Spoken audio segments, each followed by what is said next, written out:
Dinner at 6, then right to bed. You try to sleep as much as you can from 6 till midnight, and you eat a small breakfast. Then you leave for the mountain, and so it's pitch black out and it's freezing cold.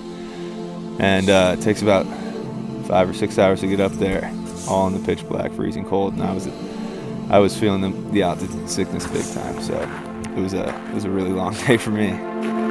I was just kind of focused on one foot in front of the other, kind of watching my feet go, seeing how the people in front of me were walking or doing, making sure everyone, including myself, was feeling okay. Everyone was kind of checking in on each other.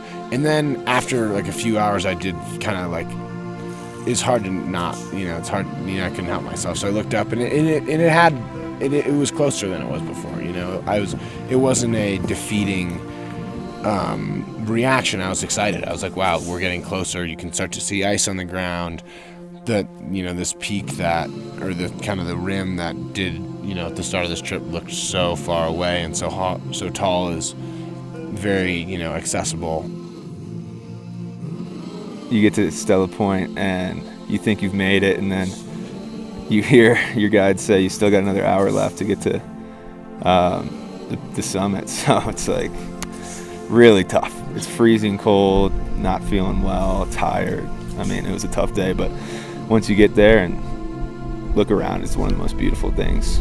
I was thinking that, once we get to Stella Point, like the summit's got to be right there. And so to realize that it's kind of another 45 minutes to an hour, it's just like, whew, are we going to make it? I feel like we've come so far, but it's an unbelievable view at the crater from Stella Point, kind of right after the fact there. And then it's kind of a straight shot, if you will. It's not too much more in terms of uphill and difficulty to get to the summit, but it's kind of that closing in. You kind of see the light at the end of the tunnel once you reach Stella Point, and you get the feeling, okay, I can do this. We've made it past the hard part, and now it's time for that reward. We wanted to make sure that none of our group was left behind, and that we all kind of arrived at the same time.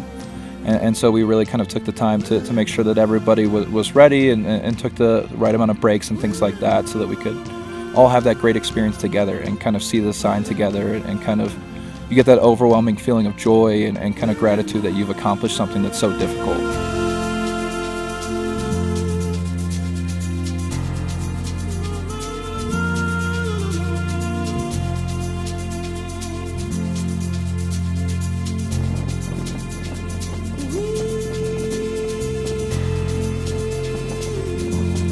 Once you get there and look around, it's one of the most beautiful things I've seen. We got there for sunrise, so it was unbelievable. Totally worth the pain.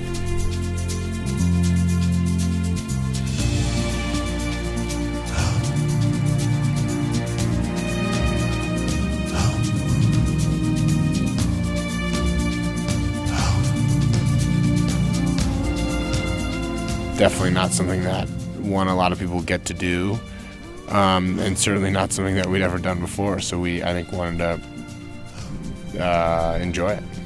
Be able to push through them and make it to that really high point was really, really rewarding. But you're kind of overwhelmed in terms of the satisfaction that you feel in terms of fighting through all of those different factors to reach it to that point. Emnel, Nelson, and kind of Bonnie working together in terms of picking the best routes for us. I mean, we really did kind of acclimatize very, very well. We had a couple of hiccups where a couple members of our party felt it at times, but overall we made it to summit day feeling good and giving ourselves the best chance to make it up there and have a really positive experience at the summit. So I think it was a fantastic choice of routes and campsites and things like that in order to not only get the best view of the park and mountain and kind of experience many facets of it, but also make sure that our bodies were prepared for the whole experience. Definitely a once-in-a-lifetime experience. It's just a tremendous place, tremendous people. Everyone's super nice and welcoming.